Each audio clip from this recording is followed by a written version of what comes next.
Welcome to Forever Exiled, a Path of Exile podcast. I'm Tarke. Hooray!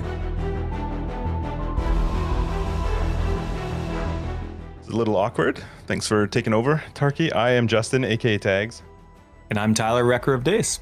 So welcome to episode 13 of Forever Exiled. Obviously, if you haven't noticed from the title or from our awesome start to this podcast, we have a guest. We're popping our guest cherry today. First ever. Thanks for joining us, Tarke. No, I'm really honored to be the first one on. I appreciate it. Yeah, I'm pretty pumped you said yes. So why don't you give us an intro first to who you are? I will get into a talk later about how you and I met, but who are you for the odd person that doesn't know? Tarke Cat is the full channel name. I've been streaming Path of Exile on and off for 7 years, basically full time for the last 4 or 5. And most people know me as the host of Bayclast, which for the longest time was the only Path of Exile podcast. Now other people have started muscling in on the territory, so I thought I'd come and see what's going on, Yeah, you put the muscle down. Yeah. That's awesome. So I'm actually just curious, where did the Tarke come from? So I tried to Google it. I tried to look it up. I thought maybe it was a word. No, as with all terrible names, I played World of Warcraft, and that was the name of my chamois for a while. And when I originally made a channel back then, Tarke was taken. And I'm like, damn, I don't know what to do. And I was like, well, cats are kind of cool. So I shoved a cat on the end of it, and that's how Tarke Cat happened. But it's actually very good media training, because if you want to come up with a brand name, you want a made-up word and a real word, because in terms of search algorithms, it's unique. Because there's loads of people who's like, oh, I am Sword of Truth, or I don't know, What? Wrecker of Years, or something, terrible like that. And there's you look it up, and there's so many different variants. So Tarke was literally a made-up word? Yeah, it was just something made up. Yeah. That's awesome. Cool. That's cool. Yeah, that is pretty cool. I've always kind of been curious, because I thought maybe it was a word. There was some Hindi stuff about Tarke, but yeah, no. Most of my early names were take a character that I liked and then change it slightly. So before Tarke, I was called Tiv, Tivh in a WoW. And that was because I used to read all the WoW books, and I really liked Medivh, and I thought Medivh was interesting spelling. Yep. So I took the last 3 letters of Medivh and then just shoved a T on the front. I'm like, oh, I'm so smart. So clever. So yeah, basically, I did the same thing with Tarke, but I can't remember where the origins came from. But yeah. Have you read any of the Path of Exile books? I've read a lot of the fan stuff, and I would really like to get my hands on the adventure book, which is from the top supporter pack. I haven't got the top supporter pack, so maybe if someone at GG would like to send it to me, I'd love to get into that when I can. Is that adventure book was that this supporter pack? Yeah, this one. Yeah. And then they have some of their, I think they're more graphic novels that they have that are listed on their website too. Yeah, they got the comics and stuff like that. You played Chamois in WoW? I played everything at some point, but mostly Shaman and Hunter, which is awful because they both wear mail, and mail is the ugliest armor set. Yep. Yeah. Horde or Alliance? I started Horde. I went Alliance at one point when the human racials were really overpowered for PvP, but I've bounced backwards and forwards constantly. You still play? I played a little bit at the start of BFA, but it got in the way of streaming. I still follow it.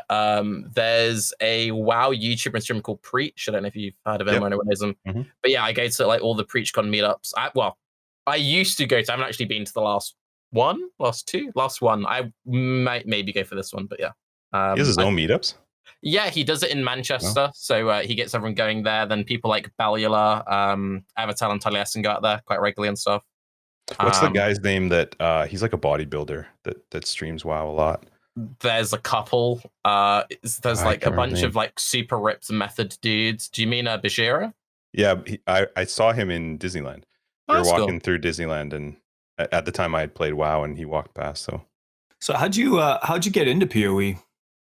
So I played a lot of Diablo as a kid, and this is such a long tangent. Okay, so the way I first got into ARPGs is, I was raised just by my mum, and we had a spare room, and we were kind of broke, so we would often have foreign students coming and staying in rooms and stuff.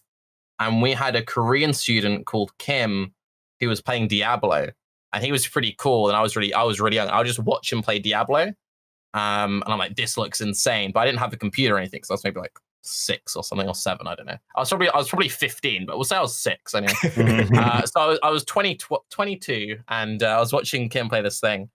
And a couple of years later, I had my own PC, and we were in PC World, which is like the computer version of Target or whatever in the UK. And I saw Lord of Destruction on the shelf, and I'm like, that's the game. I remember that. So then I got like crazy into playing LOD, played that for ages and ages and ages. And because I played a hunter in World of Warcraft, and Prepare and started out making World of Warcraft videos as a hunter, because he was like one of the best hunters back in the day, that's where I knew him from. So then when he started playing Path of Exile, I'd just always been following his channel, and that's how I got into it. So I started playing, I think I made my account of March 2013, which was like just after the open beta, and then I've just been playing ever since. Did you watch Crip when he did that crazy Diablo 3, like no sleep? He did this crazy marathon. That was actually how I found out who he was. Yep.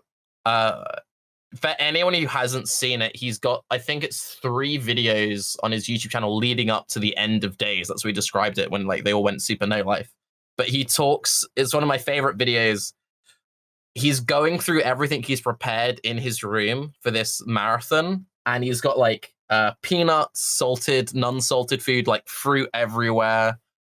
He had backup power reserves. He had like multiple modems. Like, it was crazy amount of depth that he was going into. He actually reupholstered his chair as well before, because he had like a really beat up old like chair from IKEA or something. So he like, yeah.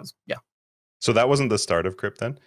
Like, had he been around? He had been around doing. So yeah, he'd been around. He was the. Oh, I'm gonna get all of this trivia wrong now. I'm pretty sure he was head of recruitment for one of the top guilds. I can't remember the name of it. I'm pretty sure Datmods was in that guild as well. But yeah, he was a hunter. This was during Wrath of the Lich King, and his guild got some of the first tries on Yogg, and yeah, a lot of people knew him from then, from some of his like his hunter guides and stuff like that. So he did all of that stuff, and then he started streaming with Diablo, and that was kind of like just the timing was just right. So a lot of people knew him from there. Yeah, Buddy and I had been playing POE prior to that, and then that's how I found out who he was. And then after that, he kind of got into POE. I think it was sometime after Diablo 3, if I remember correctly. Yeah. Huh. So you've been playing since? Did you play open beta? Yeah. March open beta. So I've been playing basically, in like a month's time, it'll be like 7 years straight. Yeah. Sweet. That's pretty awesome. So the way that you and I met, you obviously were at ExileCon, and everybody knows that you were at ExileCon. I also got to go, which was pretty cool, with my son. Everybody also knows that Justin was at ExileCon. Well, yeah, I feel like you bring it up more than I do, but it is true. I did go, and we ran into each other. I don't remember. It was like, I think it was our first night, Ethan and my first night there. And there was a meetup that I did not want to go to. He was bugging me too. I just wanted to stay. And we ran into you, and I think Noogie, and then just a bunch of people. And yeah, it was actually, I actually had a really good time. I think we went out 2 nights in a row, met up with you guys, went to a bunch of different pubs, restaurants. I don't know what you'd call them there. They weren't really bars. Yeah. Well, there was a couple, but. Yeah. But the thing which was pretty funny about that, so I started off organizing a lot of the meetups at first, and people kind of like, once they all knew each other, they kind of went and did their own thing. But yeah, I remember, because your son was in the Discord, like, oh, me and my dad might come, and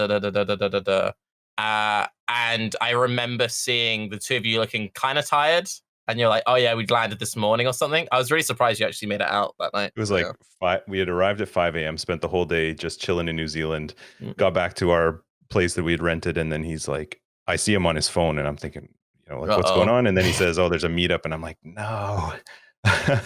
It was fun, and he had a blast. But yeah, so it was cool. And I think I remember messaging you, I think, after the first day, because I didn't know a ton of the streamers. I knew who, you know, and Ethan, even Tyler had shown me videos, and I've seen some of your build stuff, or some of the I've definitely seen some of the Bay class stuff, but I didn't know a whole lot about who they all were. And I was legit impressed. I think I messaged you afterwards because it actually made it was a big deal to him. And then I could tell from the people who were there too, like it was, they all had a really good time hanging out with you guys. And the fact that you guys all made time, to talk and chill. I don't remember talking a whole lot POE. We talked a little bit, which we're going to get into because there was one thing that cracked me up. But yeah, it was cool to talk to you guys about just real life stuff, like the stuff that happens outside of POE.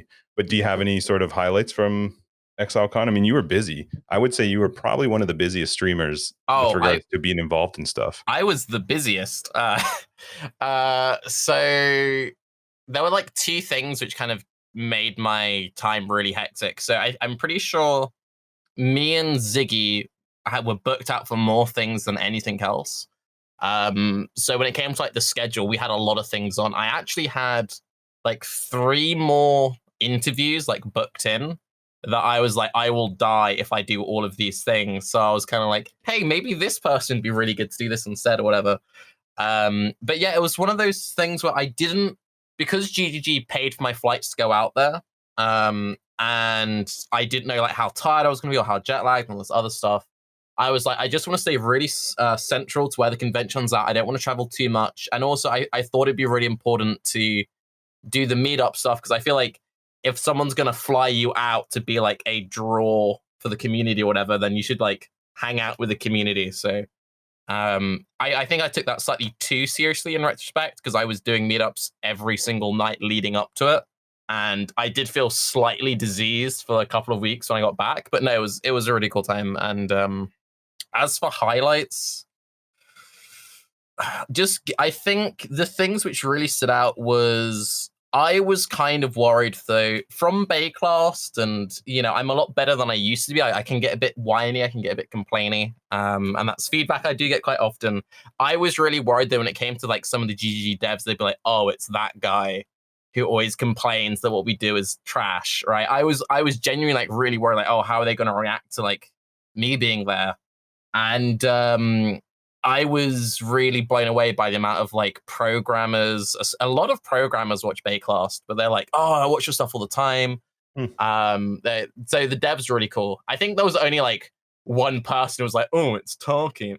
Kind of. I think there was only like one of those kind of things. So even then, I think they were kind of joking. But otherwise, just getting to meet everyone was great, and it was easily the coolest thing I've ever been involved in. Like hands down, best thing I've ever done. So yeah.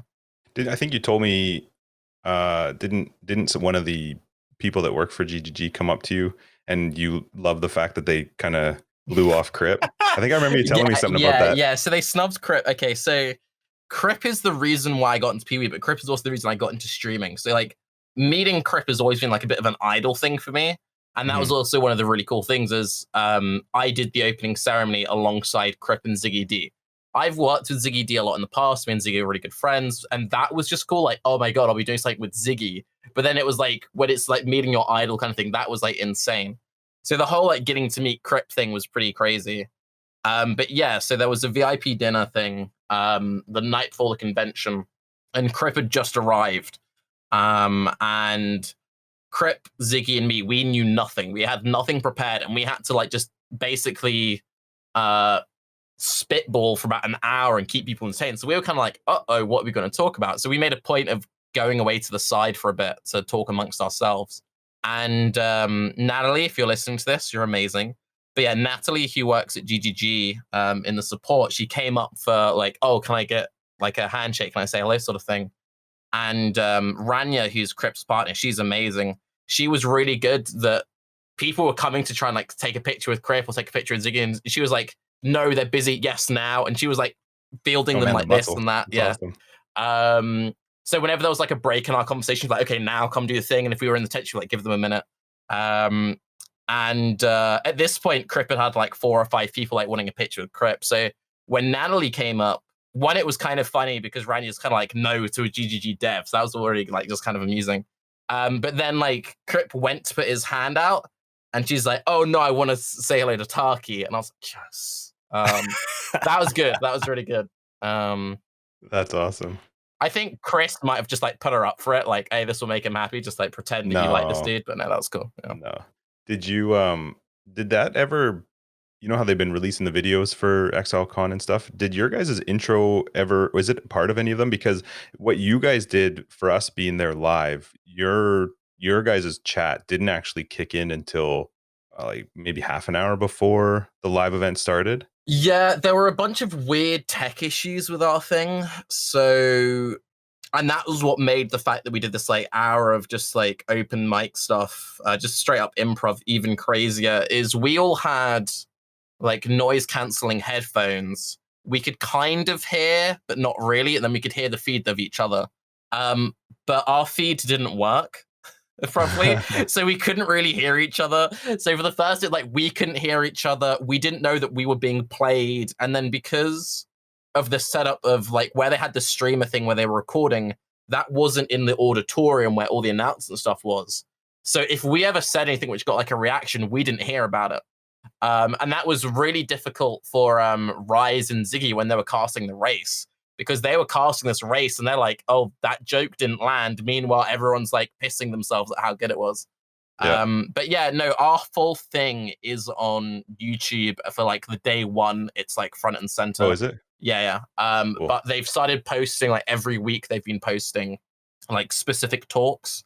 And I'm really looking forward to. So we did a live Baycast. That will actually, you can find that just like in the 8-hour VOD, but that will be going on my YouTube channel soon. But the reason why it takes them so long, like they've been doing like one a week, and why people are like, oh, when are we gonna get the Mets and when are we gonna get this? When are we gonna get that? Blah blah blah blah. The reason why it takes so long for them to post thing is there's like 2 people who are transcribing everything, and then it needs to be translated. Wow. Why? Where's that transcription put? I don't think I've ever even seen it. So it's one of those things of like, because they have the games in all these different languages, Sure. and then when they put stuff on YouTube, you have like the things for all different subtitles. So they're going through transcribing everything and then translating it so that when it goes up on YouTube, if you want it in different like subtitles, and it's insane the amount of work they've been putting into it. Are they going to do that with Baycast? They're doing it with like everything. Yeah. Wow. So at some point, I think it's gonna be the next week or two, because we're waiting until the transcribes are ready.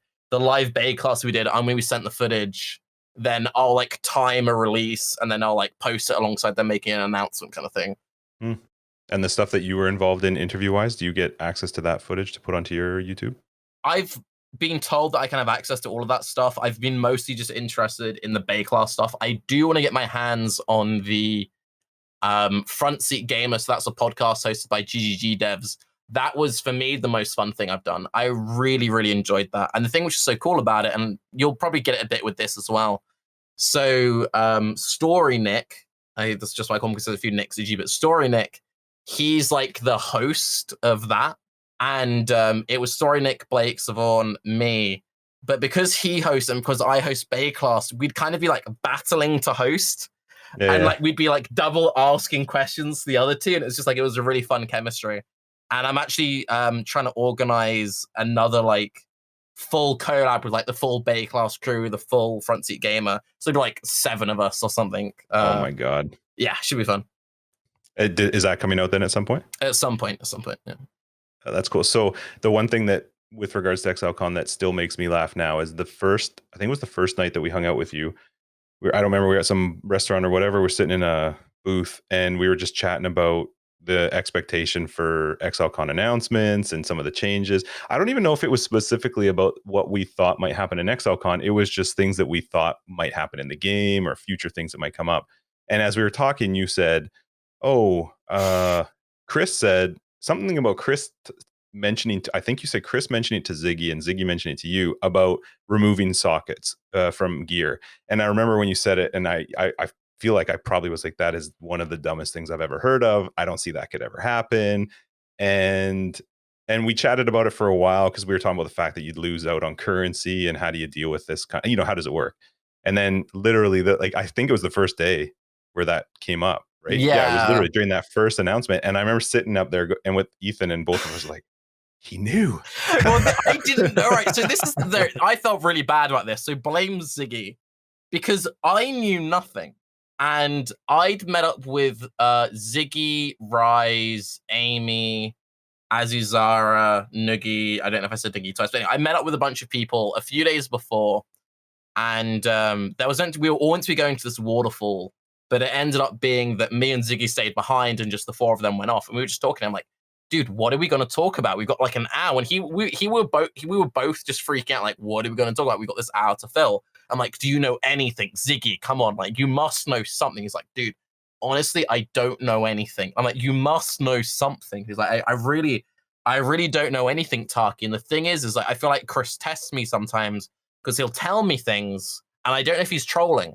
Like he'll say things that don't end up in the game or this. I'm like, I really don't. I'm like, he must have said something to you at some point. He's like, well, years and years ago, he had this crazy idea. It's definitely not going to happen. There's no way it's this. And he wants to do something stupid, like he wanted to get rid of fusings or something dumb. And I'm like, that's so stupid. He's like, yeah, isn't that so dumb? And we were talking about it. So then, like, I think it was the same day, but in the evening was when this meetup thing happened.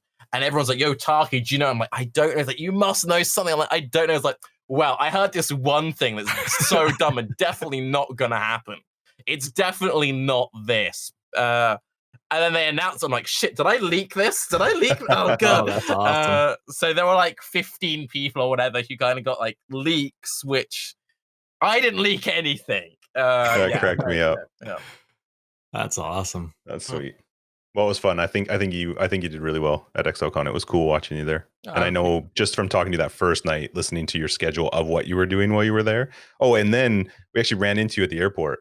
Yeah. Leaving, and you came in. We were having dinner or something, and you literally looked like death. Yeah. Like you looked like you were just ready to. I think you actually said, "I'm going to crawl into the bathroom and fall asleep. Like lock the door, and I'm going to fall asleep." Because I think you were there early, right? Yeah. So all right, okay.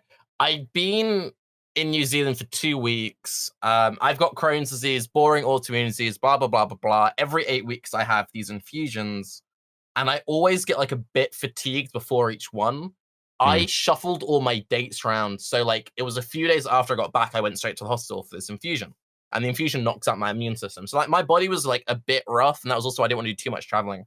But also I was hanging out with my friend Octavian, so co-host of Bakers, who doesn't know him, and he's a really nervous flyer. And we were flying at the same day, and we also had a podcast / interview lined up with Gazzy that morning in the same hotel that Octavian was in. So I'm like, well, I need to check out. So what I'll do is I'll check out. I'll come to your hotel. We'll store all our bags, so we'll do this interview together. His flight was like 5 hours before mine. I'll go to the airport with you. We can hang out in the airport. I'll like chill with you till you're on the gate, so you don't need to stress about anything. I get someone to hang out with, easy as, shouldn't be no problem. And I didn't feel that bad. As the day went on, I could just like feel my soul leaving me. And I think I came and sat with you for a bit, and that was just after I dropped Octavian off at the gate for his flight. And I was getting like increasingly ill. And the problem was, and it was really fun, but I was expecting the like, oh, hey, Tarke, to finish once ExileCon ended. We kept bumping into people in the airport. So I'm like, okay, it's fine. I'm just going to sit down. I'll just cease to exist. Oh, hey, Tarke. I'm like, oh, hey, dude. And I talked to him for like an hour, and I'm like, okay, I'm going to go sit over here. Oh, hey, dude. So I ended up going to the loo. I did actually lock myself in the loo for half an hour. I just like had like a moment, just like breathe, which don't breathe in toilets. It's not a good vibe. So then I was like, this is awful. I came out, and then I ended up bumping into one of the guys I met at XCon, his wife, and we were hanging out a bit. We actually had the same flight back, and I met up with him in London like a week ago. Because he was like, hey, I'm in London, you want to? I'm like, yeah, let's do something. Really nice guy, Mojito. If you're watching this, he's pretty chill. But yeah, no, it was really cool. And I did literally die when I got back. It was great. Yeah, I can imagine. Congratulations on your rebirth. Yeah, it was a struggle. I don't think it was necessarily worth it, but we got there in the end. Well, you also like literally went out every night. I think like because Ethan, by the third night, I was like, I'm done. I'm not going. And he went out by himself, and he had a blast with you guys. But I feel like from conversations, maybe he was showing me in Discord, because there was there were the group ones or whatever. Yeah. It sounded like you were out literally every single night. I went out every night till like 4 or 5 in the morning. The night before the con, I was like, I'm not eating any food. I'm not having anything to drink. So that VIP dinner, I had like 2 roast potatoes and a slice of ham. And I'm like, nah. And I was a good boy. I went to bed early. I woke up early. Fun story, just briefly on this tangent. I nearly got lost on the morning of the convention, and thankfully, Engineering Eternity saved me. So the hotel that Gigi put us up at was like only 5 minutes away from the thing. But I'm one of those people who I'm quite anxious, so I'll get rid of things way too early. I like to get to places early. I'll get there early, don't need to panic. So I got up early, like an hour before I needed to be at the place. I'm out the front door and I'm walking down the street and I bump into EE. I'm like, oh, hey, man, have you just had your breakfast? He's like, yeah, I just had my breakfast. I'm just going to walk over to the convention. And I'm like, oh, me too. And he's like, no, you're not, dude. You're walking in the wrong direction. I'm like, Oh, man. well, I'm glad I bumped into you. So then he walked me there. So thankfully, if I'd left like 5 minutes earlier, 5 minutes later, I might have missed the entire opening ceremony. But the thing which is quite funny about it, though, Ziggy was actually late to the thing because he did the exact same thing I did. He's like, okay, I'm going to leave. I'm going to walk there. He got lost. He walked in the same direction I did and took the wrong turn. So, yeah. What was the hotel you guys were staying at? Wasn't it the big one, like right by the tower? The Sky thingy, Sky City. It's like literally like 2 blocks from the center. It was genuinely like right around the corner. That's awesome. The thing which was good about it, though, is it has this massive tower thing where you can see the entire skyline of Auckland right next to our hotel. So we could always find a hotel because we're like, oh, where's the hotel? Point up to the massive thing.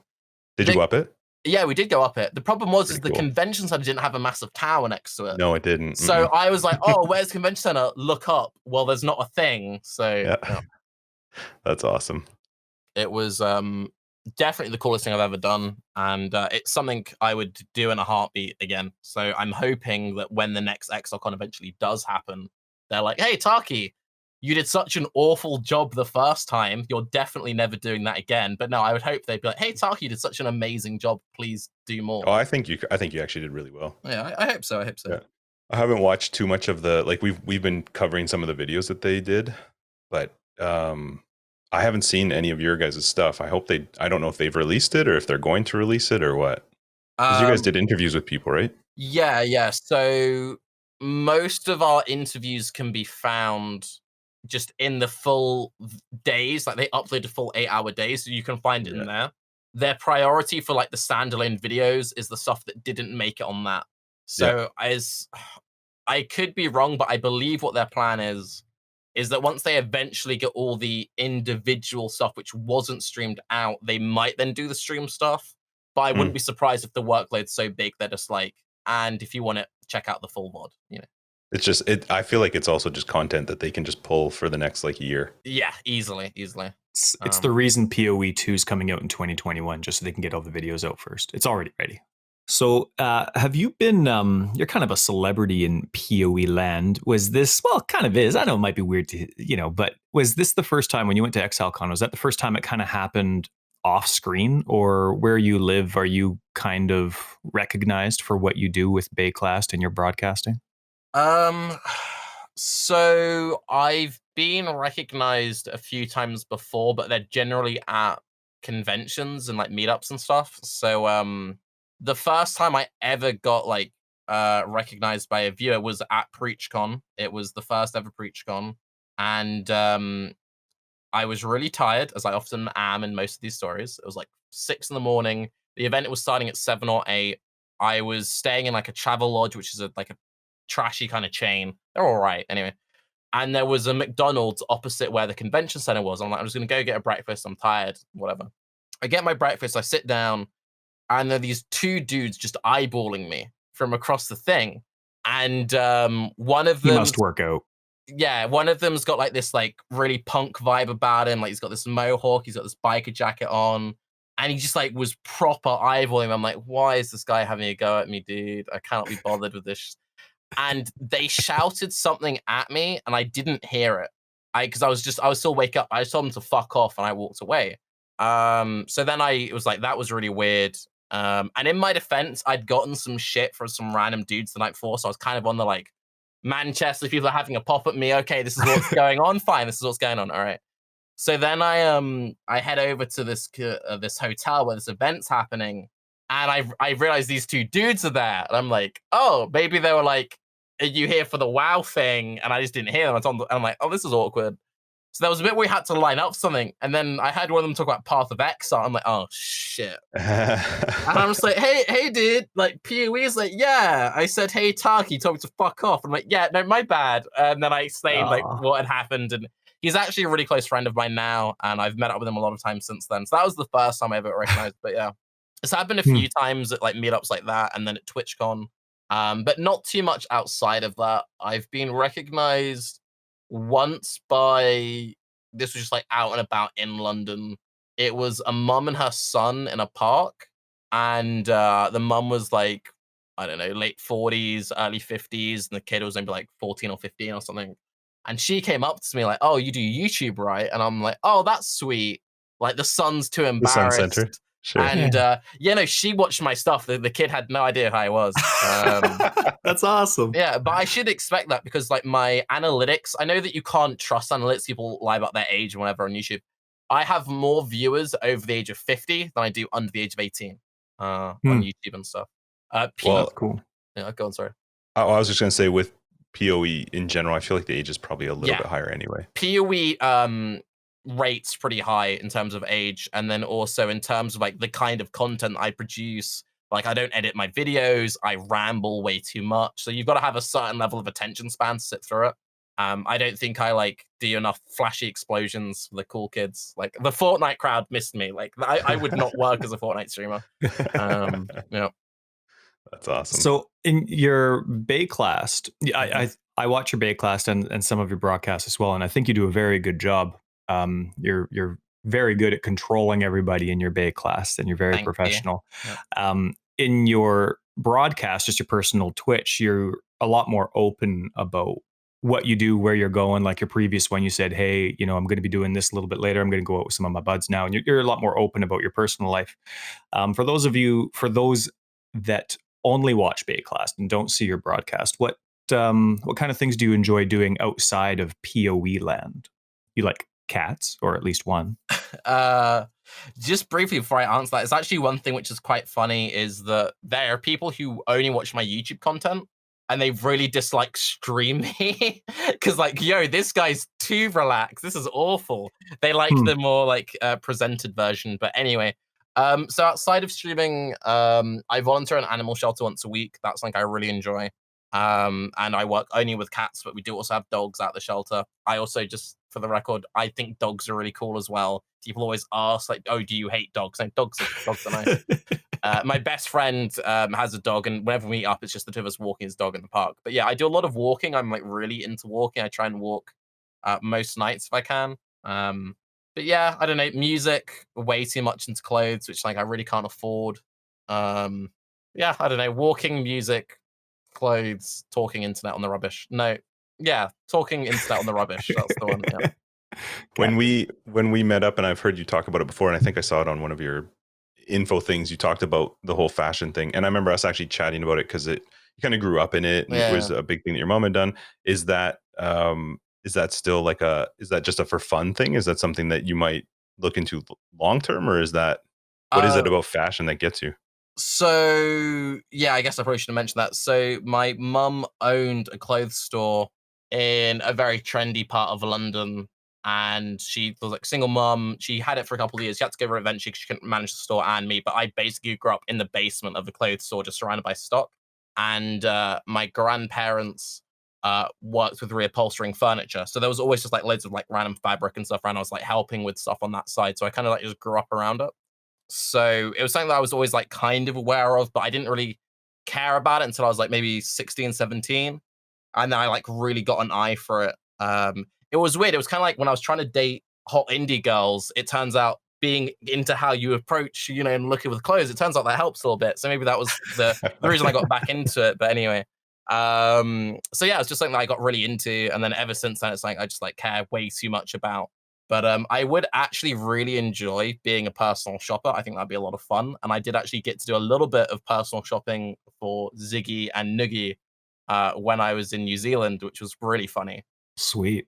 So it was one of those things, if I'd overly planned out everything that I was packing, And I think because I overly planned out everything that I was packing, I freaked out some of the other streamers a bit. Cause like, this guy's taking this way too seriously. Maybe this is something I should have thought about. So yeah, I had a lot of fun like going to random stores, and it was quite weird for people in the stores because like, weren't you here yesterday with another dude? I'm like, yeah. So I don't know what they thought was going on, but no, it's something that I do really enjoy. I think I remember you mentioning that too when we were chatting, and I was laughing, hoping that you had dressed them the same. Yeah, that would have been. In the back of my head, I was hoping you'd. It would have been, yeah. Because I mean, once they're there, they can't change. That's awesome. So you mentioned you're big in a WoW, and there was that other. Oh, what was it? Was it LOD that you mentioned previously? Yeah, Lord of Destruction, the Diablo 2 expansion. Yeah. What I mean, you obviously play a lot of Path of Exile. Are there games that you really like as much as Path of Exile? Or are there games that while you're playing PoE, you feel bad for not playing? I love Dark Souls, Dragon's Dogma. I love those, so I'm always thinking about them while I'm playing PoE. But I always play PoE instead. So my main games growing up, and this will kind of explain why I just play so much PoE, was Diablo, RuneScape, World of Warcraft. I like games you can like, this is my game. I was never really someone who was always going out buying things. Like, I had consoles as a kid, and I would look like, oh, Halo's the best game ever made, and all that rubbish. But very quickly, I was like, PC Master Race, like, this is my jam. And I really like games that you can just like dedicate yourself to. The problem is, if you're that kind of a person, you can't play like all of them at the same time. So I'll play WoW when a new expansion comes out, and I'll play it for like a month, and I'm like, okay, I need to stop doing this now. Like, it's getting in the way of my other things. There's a few games I've been wanting to play this league, particularly, but I've been having so much fun with it, and because I'm streaming, I'm only playing PoE. I'm pretty big into Pokemon, and Temtem, which is like, I call it the Path of Exile of Pokemon, is basically, they were like, hey, Game Freak isn't making Pokemon good. Screw you, we're going to make our own Pokemon. It's basically a complete clone, but just better. And it really is just what Path of Exile did with Diablo. Like, okay, they're not making the next Diablo, we're going to make the next Diablo. And that looks really good, and I really want to play it. And a bunch of my viewers have been playing it. I still haven't got into Outer Worlds, which is like I've been really wanting to play. But these days, I really enjoy a very linear, story-driven RPG. Because it's one of those things where I generally prefer RPGs to other games, but if it's too open, I just don't have the time to play it with Path of Exile. So like a super straight down, like, I don't know, Spider-Man or like God of War on the PlayStation, like there's some collectible stuff, but it's pretty just like start A, point A, point B, that kind of stuff I adore. And I just really like a good story in video games. That's like my main kind of vibe. Do you stream other games besides PoE? Not really. Risk of Rain 2 I've streamed a bit of, and that's quite fun because when I play it, I'll play with like Octavian quite a lot. But yeah, PoE viewers, they only care about PoE. When I stream other games, I'm like, oh, you went from 2 viewers to 1 viewer. Nice. So yeah, I try not to stream other games too much. I did do a very fun God of War stream. I enjoyed it. I don't think my viewers enjoyed it very much. So what I did is I streamed me in my hideout looking at my stash, but I had my this is good just from the okay. So it's me in my hideout looking at my stash, right? Yeah. On my second monitor, I'd plugged into my PlayStation. I put a mirror behind me, and I was playing God of War. Oh, that's amazing. So you could see the God of War in the reflection, but I was in the PoE section. Every now and again, I'd change through the tabs. I also did that. I did the same thing again when when PoE came out on PlayStation, that was like the beta or something. I was streaming Red Dead Redemption 2, but only the audio over me again in my hideout. I've got like a very self-destructive streak, and I find my jokes way funnier than other people do. So stuff like that to me is great. Like 8 hours of just like messing with my chat, I love. That's awesome. The problem with that is, though, is there'll be someone like, oh, Tarke, I think I saw that guy at ExileCon. He seemed very smart. I like what he had to say. And they go into my stream, and it's just like, oh, he's a complete idiot. Never mind. I'm never watching this guy ever again. That's awesome. That is sweet. So I want to chat with you a little bit about Bay Class, because obviously it's something that Tyler's watched a ton. I've watched a bit, and it's obviously a pretty big deal. People love it. I know you get bugged a lot about when's the next one? When's the next one? So how did it start? What was the idea that came? What brought that up? when would have this been? This would have been sort of around Perendus League. So way back. Perendus is when Ascendancies first came out. For anyone who's like can't remember like what was happening back then. State of Exile was still a thing. That was Ziggy, Zeno, and Pox. And I used to regularly have guests on. And me and Rise were guests. It was like my first like break in the PoE section, so to speak, on State of Exile.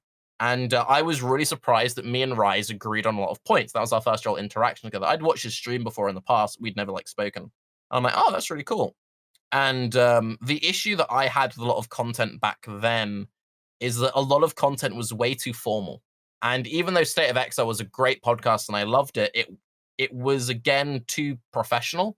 And I like the more rambly, going on stupid tangents, messing about, like not taking itself too seriously kind of thing.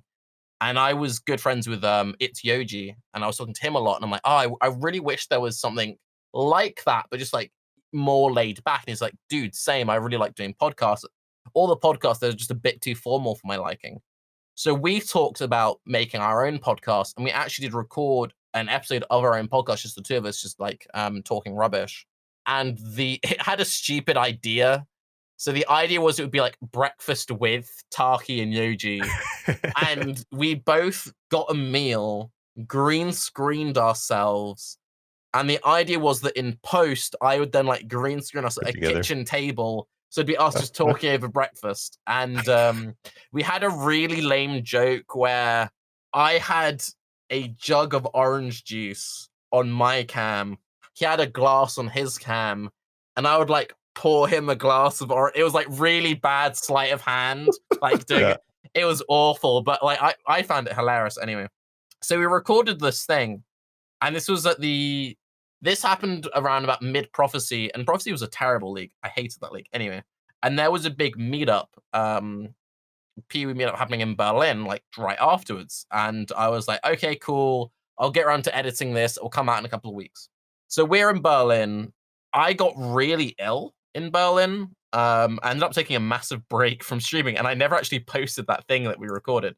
But while I was in Berlin, I was talking to Rise as he was there. I'm like, hey, dude, like, I'm planning out this podcasting with Yoji. It'd be great to have you involved. Like, I had a lot of fun with you on State of Exile. Like, you should do it. And he's like, yeah, sure, why not? He said to me since then that back then he thought like I was going to quit the section. He was like, this is never going to happen. I'm just going to say yes just to shut him up. Like, he was like, there's no way this thing's going to happen. But anyway. And I did actually quit the league for a bit because I was really ill, and I came back in Essence. No, I skipped Essence. I came back in Breach. And I'm like, hey, so that podcast, he's like, oh shit, I've got something this podcast that I agreed to, damn. And yeah, that's how it started. And was the three of you. The original lineup was Rise, Yoji, Ziggy, and Cute Dog. And it was a weird lineup because I never expected half of them to stay on for more than one episode. Because again, it was one of those things of I still wasn't that confident in myself in like the scene. Like people kind of knew who I was, but not really. And I'm like, well, Yoji at that time, he kind of quit streaming Path of Exile. He was becoming like a real person. He had a proper job. He met this new girl. Things were going great for him. So we're kind of like, well, he's quitting this. Yeah, no, I'm weird, right? But anyway, so he was like, oh, I might do like an episode or two. And Ziggy's really busy, and Ziggy's amazing. There's no way Ziggy's going to hang out with me more than once. And I'm pretty sure Rise thinks I'm an idiot. And, you know, so like, I was like, there's no way we're going to have more than one episode. But we kept having more and more episodes, and the lineups changed over time. But I'm really happy where we are now with Rise, Noogie, and Octavian. And we try and get the OGs back on when we can. But yeah, it was a lot of fun. You do well. You do well. Yeah, they're a lot of fun. They're good. The one thing I've kind of laughed with Tyler, just with us doing this, it's really easy for two people. You know, we both have kids and family, and so we're both busy. So it's really easy for two of us to be like, all right, we're going to meet up on this day, this time, and do it. And I was laughing with him about the idea of us having guests, that now you're throwing in a third person to schedule around.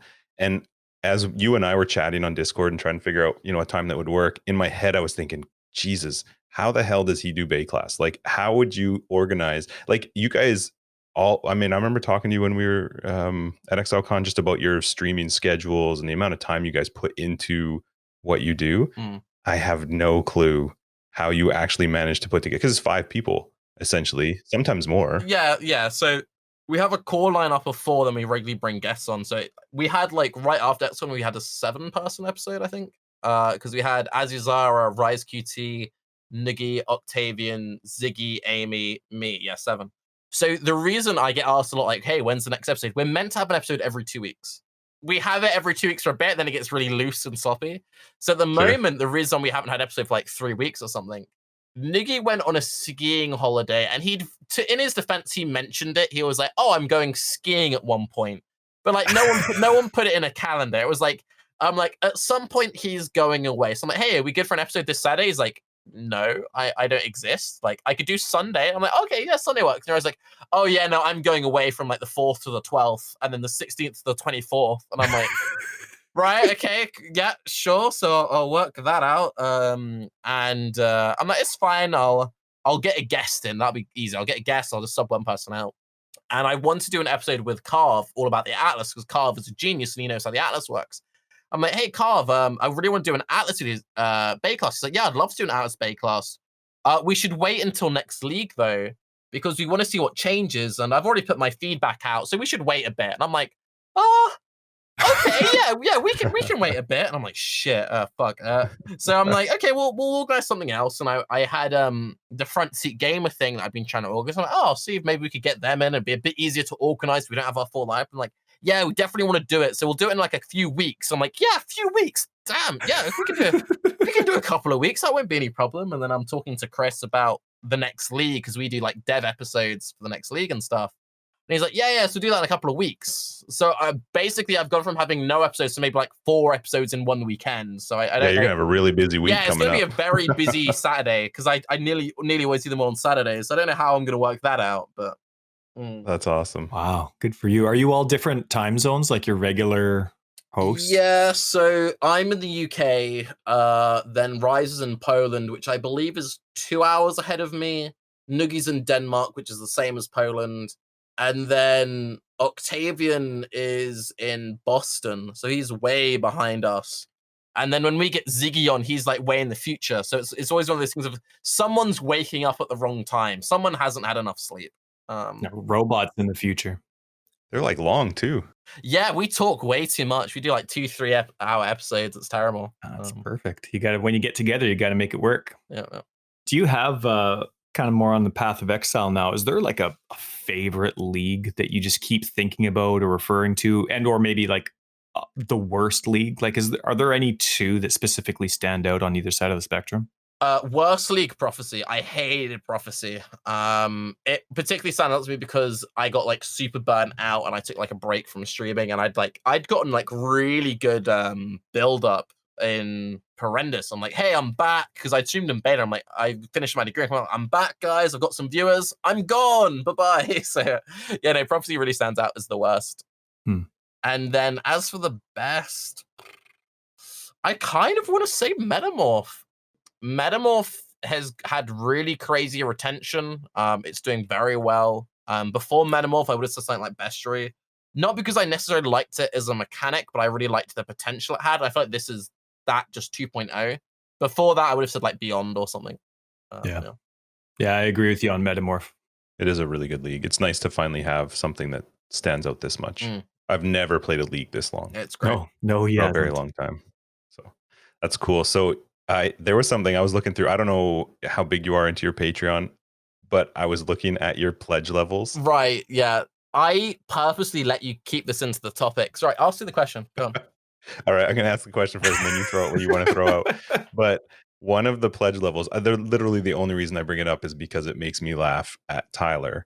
And I'm curious what the reason was. But you have a thing on there where I think it's if somebody pledges a certain amount that you'll, I don't know if it was that they could have input into a build you play or something, but there was something in there that said, I don't even remember if it was capitals, but no elemental hit and range totems, which is literally Tyler's build this league. He started with that. Right. So to give you the reason why I let you keep that in topics, and for anybody's like, what do you mean topics? I got sent like a list of, but you're right with these as kind of rough topics. My Patreon is from Horrendous. So it's like, so it's been around for a while. It's been around for ages. And I lost access to it then, like 2-3 years ago. I haven't had access. It's been like 3 or 4. I haven't had access to my Patreon. I've only got like it's like $4 a month is currently on my Patreon or something crazy. I've been trying to get access back to it, and for whatever reason, my emails aren't attached to my Patreon, but I'm on a mailing list. So I get like, welcome to your Patreon newsletter. It's so weird. I can't log in with any of my emails, and I message their support like, hey, I actually would like to use my Patreon. I need to update it. Like, I want to use it. If I make a new one, it'll be really confusing because if someone searched Tarke Cat, there'd be 2 different ones there. So like, I want to like work this out and update the page because it's just been dead for like 4 years or something crazy. And I've been putting off updating this thing for months. And it was literally last weekend. I'm like, okay, I've got all my new assets. I've worked out how I want to do it. This is going to be the time I'm going to sit down. I'd allotted a couple of hours and I just couldn't get through to anyone or anything. And now every now and again, I get an email like, our support team is really busy. Do you still need assistance? Yes. We will get back to you in a couple of days. And a week goes by. Do you still need us? Yes, help, please. Wow. So yeah, it sucks because I would like to have a Patreon, but yeah. So hopefully, I mean, I would assume that you'd be able to get access, hopefully, back to it. Hopefully, otherwise I'm just gonna have to make a new one and be like, this is the real Tarke, not that Tarke, which is also the real me, Tarke. But yeah. See, bringing that on that celebrity status, your new Twitter is going to be the real Tarke because everyone's trying to be like you. I just love the fact that you called out how crappy elemental hit is. Well, that combined with range attack. Hit's really good now, but back then, like that was before the rework. Yeah. Oh, it just made me laugh. I instantly thought of Tyler just because he had a build that died this league. My build was fantastic. It's GGG's fault that it doesn't work. It was ballistas though, right? Yeah, it was total ballistas. That's awesome. Are there any mechanics or builds that you can't play anymore because the game's changed so much that you really miss? Like, for example, one for me was I loved it when war cries could be triggerable, and it was fun to revolve around having a war cry that would constantly give you endurance charges or whatever. Is there any mechanics or builds that you really miss that just the game's progressed too far and it can't exist anymore? I really miss the old way that traps work. I still play a lot of trap builds. I even put out a video recently like, this is what I would do to like fix or improve traps or whatever. Yeah. Back in the beta, my favorite build, and probably my favorite build of all time in Path of Exile, was Detonate Dead. Detonate Dead used to be like super OP, prolif, like one shot carrying like full man parties. And the way that most of those builds used to play is they would have 4 fire traps because you'd have multiple of the same traps and they had cooldowns and charges. So you'd have like 4 of them so you could rotate between the fire traps. You do that to kill one mob, then you press Detonate Dead, whole screen explodes, and it was great, and I love that. Then in Incursion, they reworked traps and they removed the whole charge system, which made them a lot better, but they lost a lot of that kind of like uniqueness because they were the original skill, which had any kind of charges as like before Flame Dash, before anything. So now I really hope they might bring that back at some point. But otherwise, like old school mechanics, I kind of miss. There's a couple of abilities, like I kind of miss old Incinerate, old shotgunning on like Freeze Pulse. Mm-hmm. Yeah, I don't know, stuff like that. I was listening to your stream a couple days ago, and I think I just had the audio playing while I was working, and so I was listening to it. But the sound, have you played? Okay, I know you're huge into traps this league. Is it Explosive? Yeah, I played right Explosive Trap quite recently. Yeah.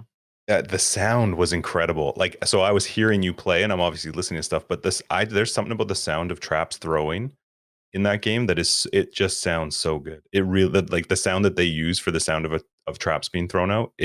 I don't know what the word is, but it just sounds really good. And then combine that with the like screen exploding all over the place. Yeah, it just sounds awesome. No, that's one thing that I think they did very well. The only one which is a bit rough is Lightning Trap. The default Lightning Trap sound is like a bit yikes on the ears, but the MTX sounds and looks brilliant. But no, traps are visually one of the most satisfying because if anyone who's never played traps before, you link them stuff like class traps, so you throw multiple out at once. So you're always getting like very big like explosions, and you often like prelay like 20 traps on a boss, then like get 20 things going off at once. They've got really good sound design put into them. So back at uni, I did a bunch of film stuff, and I was really into sound and like Foley work. So that's one thing that I really appreciate when the sound of a skill is just right, and you're like, that's my jam. That's a big reason why I often go back to those certain builds. Like, there's just something about the way they feel is like, really hearty and like. Yeah, listening to you play made me want to play traps. And I had nothing, I didn't even know what you were playing. I wasn't exactly sure what the build was, but the sound of traps, I was like, oh, I miss that sound. I really should start playing traps because it just sounds so good when they get all thrown out. Arc's one of those skills for me. I love how it sounds. Absolutely love what they did a good job with it. So if you were to, are there any ascendancies that you wish would get like a rework? I know they've done a lot of them recently, but are there any that would sort of fit into the builds that you play that you wish would get so a bit of an overhaul? So as my viewers often tell me, quite heatedly, I only play the same 3 builds over and over again. I play traps, I play chaos damage over time, I play ignite damage over time. And one thing which kind of sucks is that means that I just play a lot of shadow, because most trap builds go saboteur, most dot builds you play trickster. And this is a very first world problem. But when you've been playing as long as I have, and you have as much MTX as I have, sometimes you want to put the MTX on a different class, and it's always the same thing. It's the same model, so I'm always using the same sets. I'm like, I want to play a Marauder, I want to play a Duelist, but like, I don't know. One thing which kind of worries me a little bit about PoE 2 is we're getting 18 new ascendancies, and they're going to be like super niche, super specific. So whenever I was talking about this on stream earlier today, I'm like, how would I rework the current ascendancies? I'm like, if I'm GGG right now and I'm trying to make 18 new ascendancies, I don't care about current ascendancies because I'm like trying to plan all this other stuff. Sure. But yeah, I don't know. I think that there could definitely be a little bit more flavor added to Saboteur in particular. It's got some pretty like boring, you must pick these nodes. I think kind of the same with Trickster. One thing that I've been a big fan of recently is when they go through an ascendancy and you really struggle between what do you want to pick? Like, do I go for this? Do I go for that? I think Trickster is actually quite a good example where there are so many good nodes, you don't know which one quite to go for. Old Occultist used to be a lot like that. I actually really dislike Occultist since they moved Wicked Ward onto the tree. I think putting Wicked Ward on the tree was the right decision, but because they didn't replace that node with anything, it's kind of like you take the 2 curse points. If you're a Chaos build, you take the Chaos points. If you're a cold build, you take the cold points. If you're an ES build, you take the 1. Like it's a bit too predefined. Yep. But I think generally most of the ascendancies are in a good spot. Some are just a bit boring. So Inquiz is very powerful but kind of boring. Raider is very powerful but kind of boring. Yeah. Sab, very powerful, kind of boring. Yeah, I don't know. A bit of flavor, a bit of spice. Saying that though, the ascendancies we have seen in PoE 2 had some crazy cool effects on them. Yep. So I think that's where a lot of the really flashy stuff will come from. And hopefully the old ascendancies don't get left behind in the dirt too much. Any thoughts for 3.10? Got any ideas or hopes? Trap I think I heard you talking about... Go on. I think I heard you talking about Atlas changes. Yeah, so I think Conquerors is a great system. It's definitely a first draft. I think as far as first drafts go, this has been their best first draft. I've always had issues with the Atlas as a whole. There's always been something kind of like broken about it, or something which is like just defining this is the best strategy kind of thing. But yeah, I do think that the RNG on Conquerors is a bit off, because we had at the very start of the league, they had it was like every 3rd map you got like guaranteed Conquerors for a couple of days. That felt so good. It was too good, but it felt great. Like you had 10 minutes to play, but you'll instantly start cycling, then you end up playing for 2 hours, you know? And I hate it when you have a system where you can't track your progress easily. And let's say that like you play a lot on the Friday and then you're busy for the weekend, you don't get to play again until next Friday. You're like, okay, so which Conqueror had I last killed? How many maps had I run? What region was I in? Yep. So having a more deterministic, like every 10th map, you will get a thing, you know? Sure. It can kind of suck. Like they experimented with that a lot with stuff like Temple with Incursion. And you can be like, oh, you feel like you're being dragged away from the mapping. But I feel like because the way that Conquerors work is you just do another map, but with a different boss at the end, I feel like that doesn't break up the flow too much. And you can store up multiple in the Atlas because you can save all 4 up at once. So you could like run 50 maps, then blast them all. I don't know. I do wish they would change that. Otherwise, I'm pretty happy with the new system. For the Conquerors, would you rather see them completely remove the RNG side of it and have a static number, or just saying that this is the maximum number that it could be? I wouldn't. I think having a completely static number would be kind of boring. I think having bad luck protection would be good. I've mentioned bad luck protection before to GGG, and they've looked at me like I'm an idiot. Like, they just don't like it. They don't like it as a concept. Granted, they might have changed their minds as I last spoke to them about it years ago. But I feel like they're very much a all or nothing kind of thing when it comes to RNG. It's like it's set in stone or full RNG. I'm a little curious if because obviously they pay attention to the community more than probably any developer does. But if you watch streams, if you watch YouTube videos of people that are finding ways to push through the Conquerors, they're doing it in a way that to me is not fun. Wait, spamming white maps or like Right. isn't fun? They just kill like the first 2 4 maps, packs of really? mobs. They leave, load another one. And because maps are like, Candy this league. Yeah. yeah, you just have so many of them. That to me can't be what they meant to have Conquerors be like in endgame. And this is why it would be a deterministic system would be good, because even if it was guaranteed 10, sure, some people might only clear half of those 10 maps through them as quickly as possible. But let's say they added like RNG protections. And what I mean by that is guaranteed that anything past like 20 maps without your luck gets luckier and luckier. People would still just spam white maps. Or Yep. they would still spam red maps if they meant you had to do red maps. So they'd still only kill like half the red map. They'd only do the bad like layouts they don't like. So if it's like, hey, every 10 maps you definitely get a boss, or every 15 or whatever, most people just be like, I'll just do 10 maps then, and I'll just run 10 maps fully, Sure, there'll be someone who will cheese it because they just care about getting as many per hour as possible, but that number would shrink a lot. Right. Cool. So how do you go about playing League? Do you feel pressured with progress with, your broadcasts and stuff like that? Do you feel pressured to get to, end game as fast as you can? Or do you like to play at your own pace and play whatever you like? You mentioned your viewers say that you only play 3 builds over and over with a variety or a varied state, but do you like to play at your own pace, or do you feel the pressure? It's a bit of both. I do mostly just play at my own pace, but I do feel pressured a little bit. Like, I'll end a stream, I'll get in bed, I'm like, ooh, I'd like to be a bit further, and I'm like, maybe I'll just play a bit more. So one thing that I've been doing, private leagues came out halfway through Delve. Since the introduction of private leagues, I've only played private leagues. I briefly league started in SSF last league, because before that I used to play a lot of SSF. But having my own like cordoned off economy diminishes so much of that, so much. Like, I've got some really talented viewers, because it's mostly, I get people who play in my leagues but don't watch my stream, but it's mostly just people who like watch my stream. We've got some like really good racers, and when a new private league goes up, they're like always the same names, like always at the head of the pack kind of thing. So they kind of like set the pace of the market. It's on a much smaller scale as trade leagues, and trade league, like, hey, they're the guys who will control the market. So because it's much smaller, you have less of that pressure, which is like I really enjoy. It's much more community driven.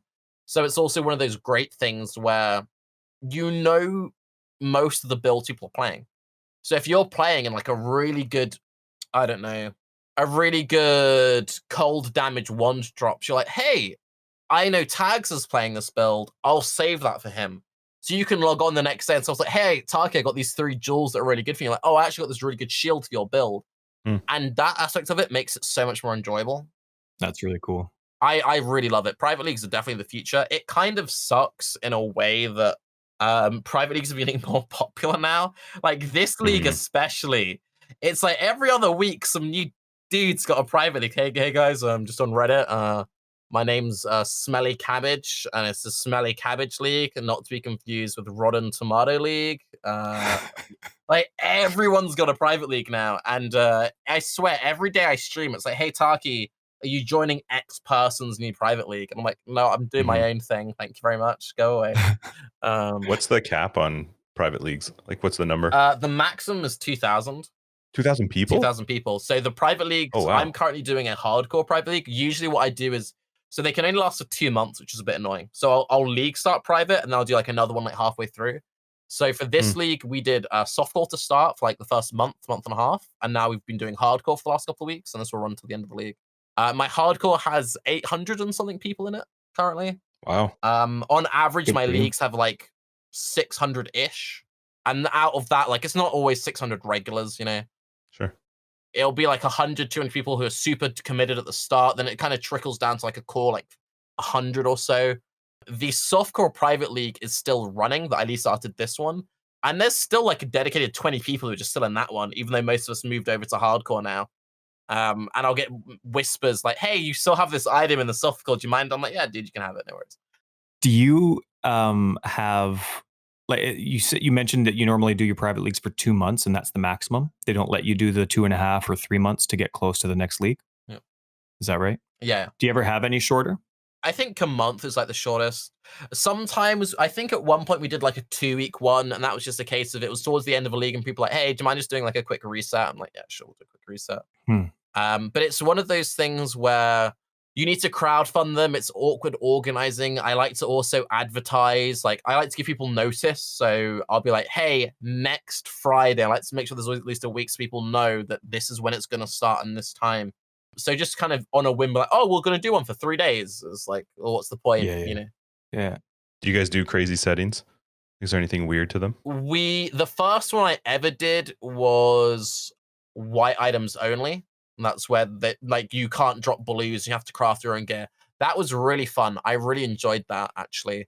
The problem with it is this was in Delve League, and that meant you couldn't get like Delve chests, like the Spectre +1 chest. Like you miss out on a lot of cool things. If they changed it so you could still get like the incursion mods dropping and stuff like that, I would run that mod more often. For all of my softcore leagues, I do 20% haste because I feel like 20% haste makes the game more fun. So we had like 20% haste metamorph, which was a bit rippy. This one we're doing hardcore. This is just vanilla hardcore, no mods, just trade. A lot of the private league mods aren't fun, and a lot of the private league mods people cheese. So like the no stash mod is the dumbest one in my opinion. So one of the private league mods is no stash. And that's like, okay, so you keep everything in your inventory. No, what you do is you go to somewhere like Templar Courts, you drop all your stuff on the floor, and you just refresh the instance. Oh God, don't forget to though. Yeah, if you forget to, you lose all your stuff, right? And there's lots of people who do weird cheesy stuff like that, and it's kind of like, well, at that point, what's the point? Because you're just cheating the system. So I'm not a big fan of that. I do think there could be more stuff that they let people have fun with. So, for example, like there's the 0 DPS league that a lot of people are playing currently, which is the melee, and they've banned a bunch of abilities. Having the options to actually ban abilities or classes would be a lot of fun.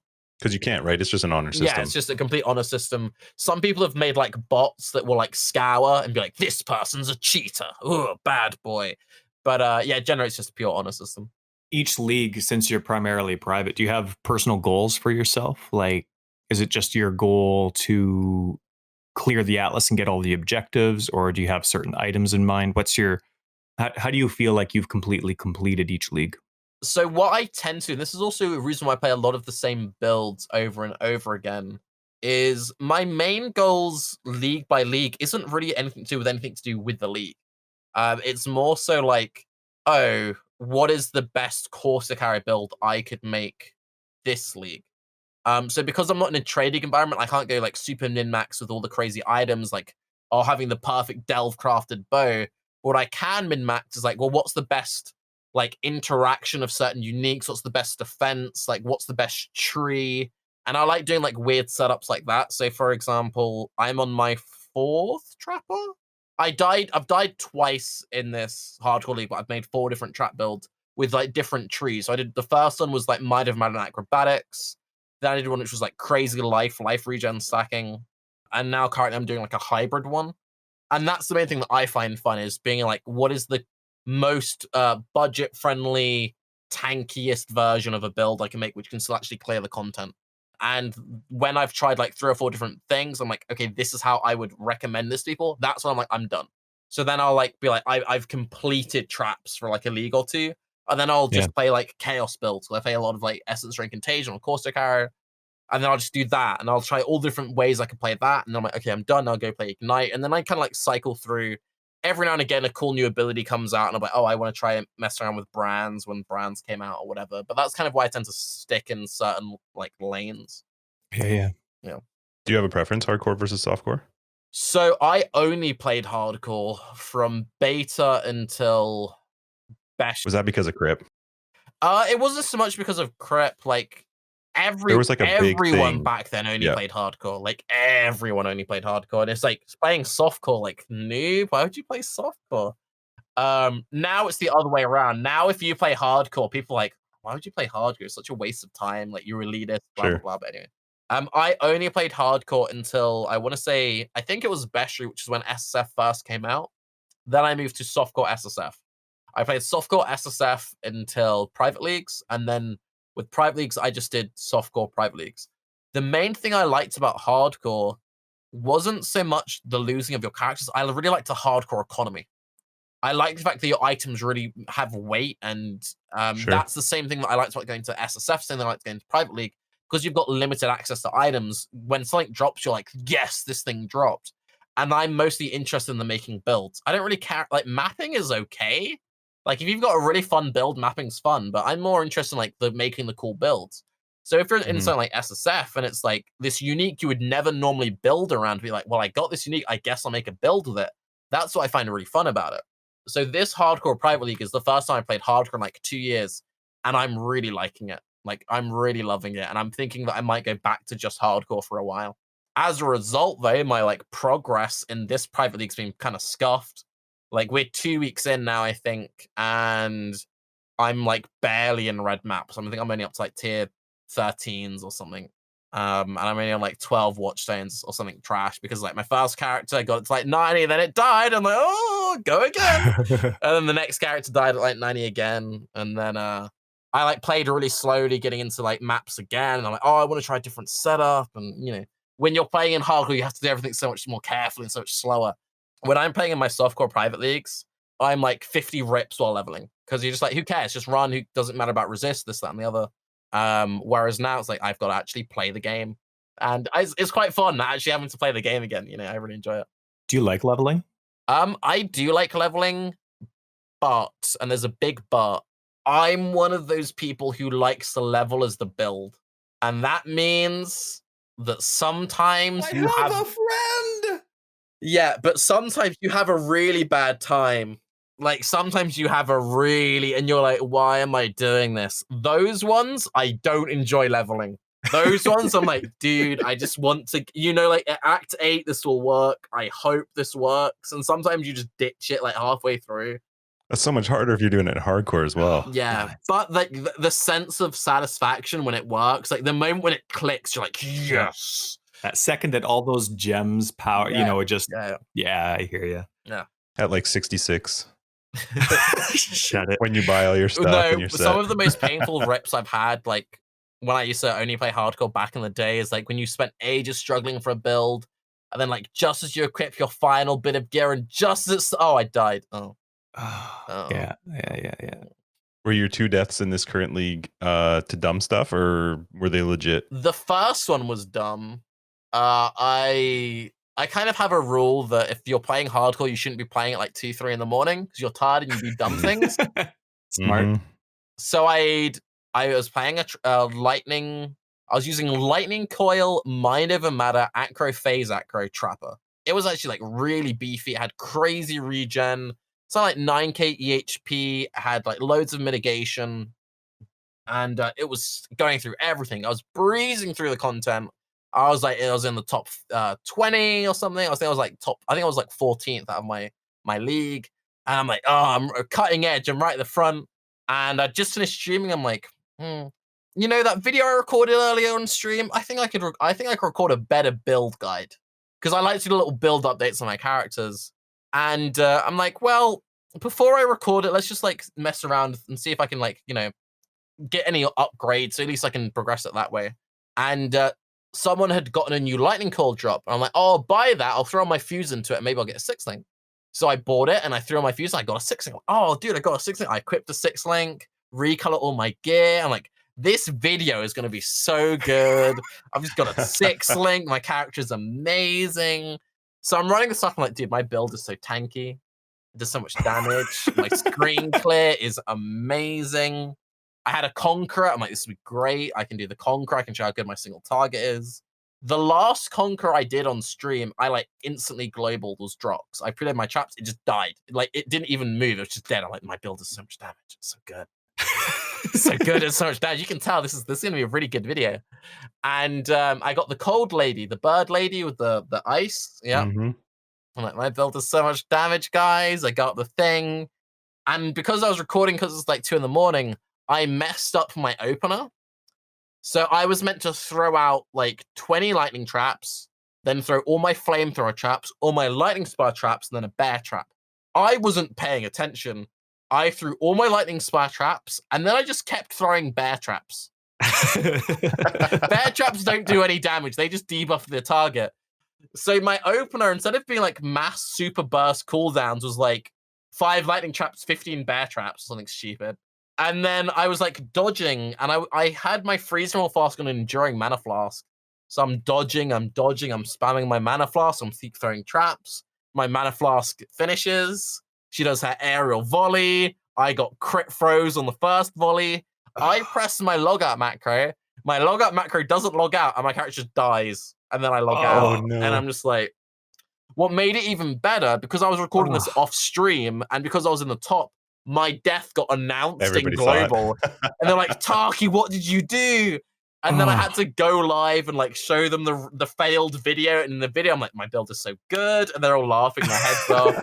And Octavian like hosted me halfway through this. And I was like, your build's going great. I'm like, they don't know that I'm playing a VOD back. And it was, Oh man, that's all. Did you know as soon as that opener? As soon as I got frozen and I pressed the logout and it didn't log out, I'm like, I've died.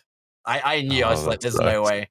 Because like there's people say like, oh, logout macro is so cheap, why'd you ever use it? The logout macro doesn't always work. Sometimes there's like a couple of seconds hang, and it just so happened that I had a couple of seconds hang while I was getting chain frozen by her like shotgunning. So that was my first rip. And then my second rip, I can't even remember. It was kind of anticlimactic. I think I just got punched. I'm pretty sure I just got punched. I'm pretty sure I just got like punted in the face really hard by like a metamorph or something. Mm-hmm. And I was like, oh, okay, well that's that one done. Guess I'll go again. Do you pay attention to the metamorph? You must playing hardcore then. Yeah, no, I pay a lot of attention to like what I put in. But sometimes, you know, you get like a little bit comfortable with where your build's at, and then you just kind of get slapped. I had one really close call on the second trapper that died. So for that one, I just went like full tank, like just full beef mode. I had 15% life regen, like 7k life or something crazy. And that was like 7k life with not good gear. With good gear, it would have been like super high investment. I had loads of damage mitigation. And I had a Dewedgery map boss from like Phantasmagoria. And you know when she shoots the 3 red balls out at you? All 3 of those hit my character, went down to 100 health. And ever since that, I'm like, Dewedgery don't play. I try to avoid that one now. Everyone had that thing where it's like one thing hit them and they're like, yo, you got to watch out for that one thing. But that's what I do love about Metamorph, because you know it's your fault when you die to it.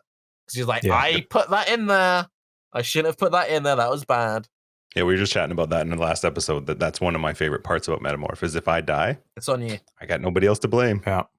Yeah, it's such a good part about the game. Like just your fear of maps. Like one thing that I think a lot of people forget about when they play PoE, especially kind of new people, when they see a lot of, you know, epic streamers doing something epic, they forget that there's pros and cons to build. Like you can't, like you just mentioned, pretend that you can tank every single aspect of the game, right? So it's nice to hear you say that. And the guys who do tank every single aspect do 0 damage, and then they die to a degen. Like so many builds, like, oh, I've got so much life, I've got so much physical damage mitigation. It's like, yeah, but like, what about degens? Oh, I instantly die to degens. Yeah, That's right. That's right. So PoE 2, we know that it's coming eventually. 3 or 4 league roughly distance from us now.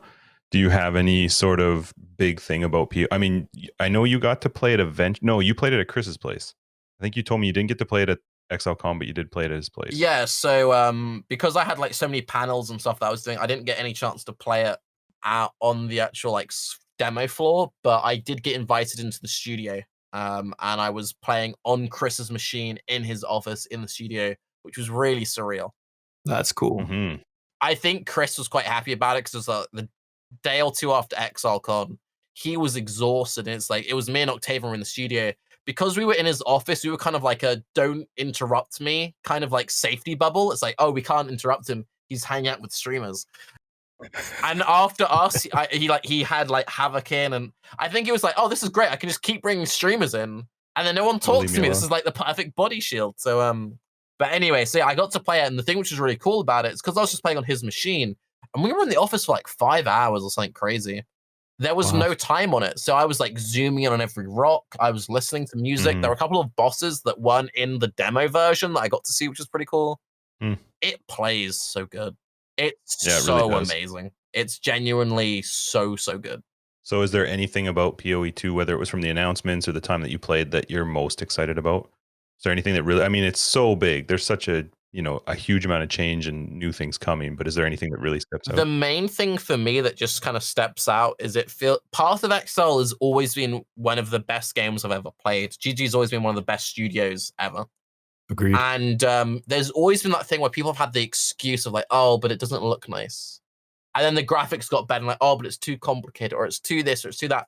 I think with PoE 2, if anyone has an excuse not to play it, they're just a dick. Because it's so amazing. Like, the graphics are so smooth, the combat is so responsive.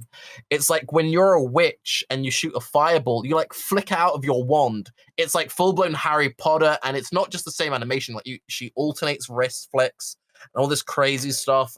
Based on your movement speed, your character goes through different running animations.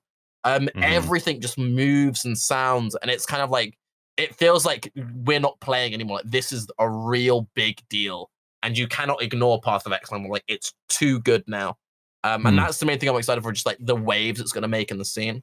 Yeah. But otherwise, I guess it'd be the case of, it's a really good opportunity for them to go back and undo a lot of the mistakes they made that they aren't too much of a fan of. So I was speaking to Story Nick quite a lot, and I was kind of like, do you really like the whole story from like Act 5 to Act 10? Like, we went from like, we're just dudes, now we're killing gods. Like, isn't that a bit like jumping the shark? And he's like, yeah, in retrospect, maybe we wouldn't have gone like full anime on that one. And PoE 2 is really going back to its roots. It's much more grounded. It feels much more like early Diablo 2 kind of, you're just a dude. Like Diablo 3 did the same thing. It was like, you're just a dude. No, you are now the ultimate paragon of, I can't even remember what we were called, the Nephilim. Oh god, I hate I hate the whole chosen one rubbish. As soon as the game's like, you are the greatest warrior, he's like, no, go away. So I like that, like, just back to the roots of we're just people, and I like that. I heard, I didn't get to go, of course. I was just able to watch all the interviews and showcases. I heard that the pace is intended to be a lot slower. Did you find that? And if it was, did you like it a lot compared to what you're used to playing? I liked it a lot. I've wanted PoE to slow down for a really long time. To give you an example, one of the bosses... Oh, God. So, like, you're going against these bosses, and they're destroying you, and you're like, I'm level 3. Like, there's that moment when you realize, like, I'm on the coast. Like, why am I getting beaten up? So one of the guys, he has this attack where he slams the floor and he shoots out these volley of spikes. If you get hit, you get a massive bleed. And you're like level 6. You don't have a bleed removal flask. So you're like, okay, so I move and it bleeds you hard. Like, you just die. And you're like, okay, so I don't move. And then he just smacks you in the face. You're like, wait, but I die. And you're like, oh, I just need to make sure I don't get hit by the spikes. One of the bosses I got to saw that I'm pretty sure wasn't in the demo, it had reactive animations. And I thought the game was broken. And Octavian thought the game was broken. And Chris has sat there smug. So basically, to explain it, I go into this room and there's this big dude with this big, it was an axe or a hammer, I can't remember, big two-handed thing. Call it a battle axe. And he swings, so he draws the axe back over his shoulder. I'm like, I just stand behind him. I've played this game before. I just walk out of the thing. And then he just like smacks backwards with his hammer. And I'm like, wait, I dodged that. That's really weird desync. And he didn't kill me, but he hit me pretty hard, like maybe like 60% of my life. I'm like, oh, that was weird. So I'm fighting him. He does the pullback. I'm like, this time I'm definitely gonna dodge. So I stop attacking. He pulls back. I step to the side. And he just backhands me again. And I'm like, no, this is really weird. And Chris, he was like kind of back. He starts leaning forward on his chair a bit. And Octavian's kind of like, did you get hit? I'm like, yeah, I got hit. It's like, that's really weird. And then I'm like, okay, I'm definitely going to dodge this next one. He pulls back. I'm like, I am so far behind this dude. There's no way I'm in front of him. If this hits me, the game's broken. He just like turns around and just smacks me on the face. I'm like, no, this is And then I realized that they've added multiple retargeting points into the swing. So if you dodge too early, he just retargets you. So you've got to wait to like the very last moment to then dodge, and then he misses. And it's such like a basic mechanic, but you really don't expect it at like level 8 or something, and it makes the game feel like, oh, we're not playing anymore. Like when you've played Azaro, when you've done the lab, it's like Azaro's so easy to dodge. Like he doesn't hit you. Now imagine that halfway through his wind slash, Azaro's like, nope, just turns around and just finishes the cast for you. It's like that. It's so good. So good. It's total Dark Souls idea. It really is. It's great. It's awesome. Imagine like how intense those first act situations you came across were, and you think about the new bosses they just finished designing to kind of give you a taste of what it might be like. Combining those two just seems too intense. I can't wait. Now, I don't know if you've ever seen the movie Cable Guy, but it's a horrible Jim Carrey movie where he's just like a stalker or something. Yeah, I think I've seen it. And then he's like, he's kind of lonely for friends. And then at the end, there's somebody who's helping him out, and he's like, "Don't worry, buddy," or "Don't worry, friend, we'll help you out." And he just looks up like, "Friend?" Well, I got super excited when you said that you level with the gear or the skills that you're going to use endgame. To me, I was like, oh, that was amazing. So you apparently, you've already said that you play PS4. I prefer console. I play on the Xbox. Yep. What do you think of the PS4 version? I remember like the releases were different, right? It came out originally on Xbox, so you had some prep time. And then, of course, the release was a little bit more polite on PS4. What do you think of the PS4 version? So I've only played it on PS4. I haven't played it on Xbox. I found the flask binding on the controller really awkward. But other than the flask controls being rough, I was really impressed until I got to Act 4 in the comb zone. And then the graphics started to lug a bit. The dynamic resolution started kicking. I'm like, ooh, this doesn't look too pretty. But I played it all the way through maps. I did a couple of tiers of maps on it. It's okay. It's like baby steps first. PlayStation. So my ex, she had a PlayStation, and she'd watched me play POE for ages. And I'm like, hey, maybe you could try it out. And she got pretty far into it. And I think for that kind of thing, it's pretty good. And quite a lot of my viewers actually play console, but it's one of those things where it's a lot better now that you can make your own filters. I'll give it that. Like when I was saying I couldn't do my own filters, that was very frustrating. I think that you can have fun with it if you treat it like SSF. If you're like, I don't have a PC, I'm just going to treat it as SSF, I think it's perfectly fine, but it's clearly not the way it's meant to be played. I would love for it to feel better. And this isn't any like PC elitist stuff. I've played Diablo on console. Diablo on console is infinitely better than it is on PC. I actually much prefer the Diablo console version. But the console version of PoE, nah. That's actually where I think that's really the only place I see Diablo 4 having in the market. Because I think Diablo 4 looks awful. It had a nice trailer, but I think the game actually looks trash. But if they're like, we're just going to focus on the party experience, because the party experience isn't good in PoE. It's really not. And we just focus on really getting our console port right, I think it will have a very big market. I think the PoE thing, maybe it'll get better with PoE 2, but I'm not feeling it. So is it more the trade? The trade I don't mind. Like, the trade I really don't mind, because I play a lot of SSF. A lot of people, that they do care about that, but it's the fact that, like, the dynamic resolution kicks in hard. It chugs when you start doing, like, the crazy Beyond stuff. Like, if you're, like, doing Beyond Blight maps on console, it's like, good luck. Like, it's just not going to run on it. Like, PoE kills people's computers. And people's computers are a lot better than their consoles are. Yeah. It's just, it's not there yet. Do you, I remember reading something about Diablo 3. They added dodge in Diablo 3, right? You can use that with your right analog stick. You can flick it, and dodging's not available on the PC version. And that's something that a lot of console players really rely on for defense. And it was a huge thing. Apparently, when I was reading these interviews about Diablo 3, it was a huge argument. Like, it split apart the Diablo community within Blizzard, because it was such a big deal to add a mechanic that wasn't there.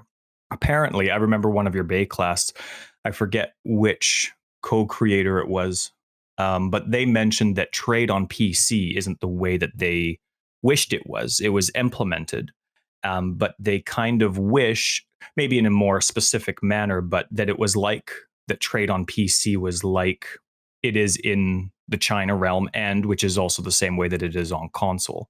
Do you see, not from anything that you've heard, but do you see any kind of opportunity with PoE 2 coming out to kind of manipulate how trade works and kind of make them more similar? They have the opportunity to, but they won't. So Path of Exile 2 is walking this very fine line. There's lots of hard choices and decisions they wish they made. So one of the things that they said on one of the panels at XCon, because I didn't actually get to watch a lot of the panels live because I was busy preparing for my own ones. So I've been rewatching the vaults. One of the latest ones, they were talking about how one of the things they wish they had was that when you went back to town, you had to talk to someone to refill your flasks. They didn't just refill instantly. Now they couldn't add that as a feature because people would be like, "What do you mean? Oh, that's cheap." So like, "Oh, I finished the map. Now I've got to go talk to Cassia." Like, that's so stupid. Why have you done that? You've done that just to screw me over. But that's a fundamental thing that most video games have. Like, you go to the town guy, you go to that, you pay some gold or whatever, and you fill up your stuff. There's also very small minutia that is just good game design, which has some kind of cost of quality of life, which prevents cheesing tactics. So like, I'll just throw my face instantly at this boss, right? So with the trade thing, it was one of those things where, as someone who played back in the beta, I remember the way trade used to work was we had third-party software like procurement and acquisition, and we'd search on the forums, and someone like, "Hey, insane shield," and you would write a comment saying bid 3 chaos, and they would hold like bidding up for like 24 hours, and you'd be like 3 chaos, 1 GCP, because GCP used to be a big deal back then. And at the end of 24 hours, who had the highest bid would win it. So when the whole PoE trade thing came about, they were like, "Hey, GGG, we've got this software. We want to work for it because we have access to your API. It's going to make trade way better." And they're like, "Yeah, this seems good," because we're not too happy with the forum thing. And then PoE trade turned into what PoE trade is now, which is basically this like weird third-party auction house. Chris doesn't want an auction house in his game. Eventually, they're going to have to make an in-browser PoE trade, and they've spoken about how that's probably the next step is they'll go for an in-browser PoE trade. But it's not his original vision, and there's a few things like that which they would like to change, but for them, it's like, is my vision worth potentially alienating such a massive portion of the community? And that's one of those things where it's not worth dying on that hill because it could kill their game. And to say like, "Oh, but would it really kill that game?" The whole like Marvel Heroes thing, so that was another ARPG. It had too much AoE screen clear. Everything was too fast. So the devs were like, we're going to get rid of, like, we're going to trash the movement abilities. We're going to bring down the AoE. We're going to slow the game way the hell down. It killed the game. And Chris regularly mentions that. He even brought it up in his interview with Quinn, where he's talking about that very thing I was just talking about with the Flash. He's like, "We're not going to do a Marvel Heroes." Like, they're very afraid. They've been successfully slowing the game down ever since Incursion, bit by bit by bit. We keep power creeping. We still have Headhunter. We still have all these things which make us go super fast. Like, we keep getting all these powerful new items. But like Metamorph proves, like, the bosses are tankier. Everything takes a bit longer to kill. You need to invest a bit more into your build to get it to the next step. And that's what they're going to try and do with PoE2. Like, every single league leading up to just make it a little bit harder, a little bit harder, a little bit harder. So then when PoE2 makes it so much harder and so much slower, it's not like instant, "Oh, our characters are crippled." It's like we've kind of gotten used to and adjusted to it. But yeah, trade isn't going to change. I see. What filter options do you have on PS4? Do you have never sync options, or is it just default and create your own? I haven't played on PS4 since it first came out, but they made some never sync, like he made some never sync filters specifically for it, and now it's like, how they have this new system where you can like save the filters to your profile. So now that's how you like get custom filters on PlayStation through the whole profile thing. Cool. Sweet. Well, I think we're just about close to wrapping up. I do have a question for you. We thought it would be fun to ask just because both of us couldn't come up with an answer for it yet. But if you ever were to get, I don't know if you have tattoos or whatever, but if you ever got a Path of Exile tattoo, what would it be? To give you another rambly answer to keep like on theme of my rambly answers. Yeah. I'm really into tattoos. I don't have any currently because I'm on immune suppressants because of the Crohn's disease thing. And like having massive like woundeds basically on your arms that don't heal and no immune system is not the best mix.